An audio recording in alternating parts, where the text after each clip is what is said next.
Hello everyone, কি অবস্থা সবার? সবাই কেমন আছেন? আশা করি আল্লাহর রহমতে আপনারা সবাই ভালো আছেন, সুস্থ আছেন এবং নিরাপদে আছেন। আমরাও আলহামদুলিল্লাহ ভালো আছি। আজ কিন্তু কয়েকদিন হয়ে গেছে আমি ভিডিও আপলোড দিই না, তো ভাবলাম বেশ কয়েকদিন তো হয়ে গেল, আজকে একটা ভিডিও আপলোড দিয়েই ফেলি। তো আশা করি আজকের এই ব্লগটি আপনাদের কাছে অনেক বেশি ভালো লাগবে। আজকে কিন্তু আমি আমার বাসার কোনো ভিডিও দিচ্ছি না, কোনো রান্নাবান্নার ভিডিও দিচ্ছি না। আজকে আমার অতি পরিচিত একজন মানুষের রুমের ভিডিও দিচ্ছি। তো সে কিন্তু অনেক সুন্দর করে বেলকনিটা অর্গানাইজ করেছে। আমি তার বাসায় গিয়েছিলাম আর দেখলাম এত সুন্দর করে বেলকনি অর্গানাইজ করেছে, কেননা এটা একটু ভিডিও ধারণ করা যাক এবং আমি আমার চ্যানেলে এটা আপলোড দিয়ে দিই।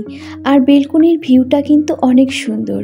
আপনারা যদি একদম প্রথম থেকে শেষ পর্যন্ত ভিডিওটি দেখেন তাহলে কিন্তু বুঝতে পারবেন যে বেলকনির অর্গানাইজটা কতটা সুন্দর হয়েছে। আপনারা কিন্তু আমার বেলকনির ট্যুরটা দেখেছেন। আমার বেলকনিতেও কিন্তু অনেক গাছই আছে, আর ওগুলো সবগুলো ইনডোর প্লান্ট আর সব পাতাবাহার। আমি ফুলের গাছ বেশি লাগাইনি। তো এইখানে এই বারান্দাটা দেখার পর আমার মনে হয়েছে যে আমি এখন আমার বারান্দায় পুরো বারান্দাতেই আমি একদম ফুলের গাছ লাগিয়ে ফেলবো। কেননা এই যে যখন ফুল ফুটে থাকে তখন কিন্তু বারান্দাটা দেখতে অনেক বেশি সুন্দর লাগে।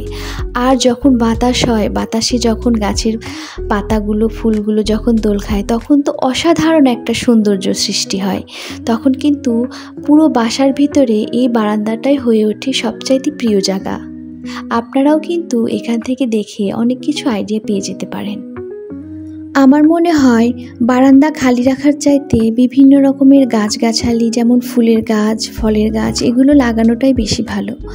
আপনারা চাইলে কিন্তু বারান্দাতে শাকসবজির গাছও লাগাতে পারবেন, যেমন কাঁচামরিচের গাছ, লেবু গাছ, আবার বিভিন্ন রকমের সবজি, এগুলো কিন্তু লাগানো যেতে পারে। আর আপনারা একটা খেয়াল করবেন যে আপনাদের বারান্দা কতটুকু বড় আর কতটুকু বা আলো বাতাস আসবে, সেটা খেয়াল করে আপনারা বারান্দাতে শাকসবজির গাছ কিন্তু লাগাতে পারবেন। ভাড়া বাসাই হোক আর নিজের বাসাই হোক, আমি মনে করি বারান্দাকে কখনোই খালি রাখা উচিত না। বারান্দাটা যদি সুন্দর করে গাছ দিয়ে সাজানো যায় তাহলে কিন্তু বারান্দাটা হয়ে ওঠে সবচাইতে প্রিয় জায়গা। আর আমি তো ভেবেছি আমি আজকে আমার বারান্দার জন্য অনেকগুলো ফুলের গাছ কিনে নিয়ে যাব, কারণ নিজের চোখেই তো দেখলাম যখন বারান্দায় অনেক গাছে ফুল ফুটে থাকে তখন কতটা সুন্দর লাগে। আচ্ছা, আজকে আমার এই ভিডিও আমার আপুদের কাছে কেমন লেগেছে প্লিজ আমাকে একটু কমেন্ট করে জানাবেন, আর একটা লাইক দিতে কিন্তু কখনোই ভুলবেন না।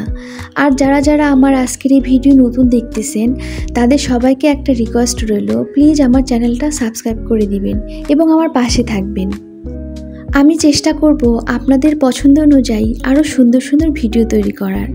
তো আজ তাহলে এ পর্যন্তই। পরবর্তী ভিডিও দেখার জন্য আপনাদের সবাইকে আমন্ত্রণ রইল। সে পর্যন্ত আপনারা